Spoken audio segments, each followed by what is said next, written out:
ప్రభాస్ హీరోగా నాగాశ్విన్ తెరకెక్కించిన కల్కి 2898 ఏడి ప్రభంజనం సృష్టించింది. ఇక కల్కి సీక్వెల్ పనుల్లో బిజీగా ఉన్నారు నిర్మాతలు. అయితే తాజాగా ఈ సినిమాను గ్లోబల్ స్టార్ రామ్ చరణ్ చూసి నిర్మాతలకు ఒక నోట్ పంపారు. కల్కి చూసిన ఆయన ఈ సినిమా అద్భుతమని ప్రశంసించారు. నిర్మాతలకు కంగ్రాట్స్ చెప్పారు.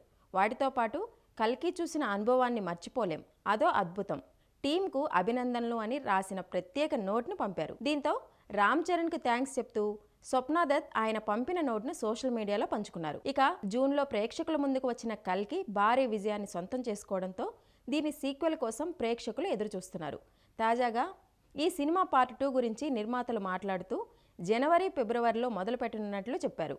చిత్రీకరణ ప్రారంభమైన తర్వాత పార్ట్ 2కు సంబంధించిన మరిన్ని అప్డేట్స్ ఇస్తామన్నారు. సీక్వెల్ షూటింగ్ ను పార్ట్ 1 షూటింగ్ అప్పుడే కొంతమేర పూర్తి చేశారు. కొన్ని కీలక సన్నివేశాలు, విఎఫ్ఎక్స్ పనులు మాత్రమే పూర్తి చేయాల్సి ఉంది. ప్రస్తుతం కల్కి అమెజాన్ ప్రైమ్, నెట్ఫ్లిక్స్ లో అందుబాటులో ఉంది.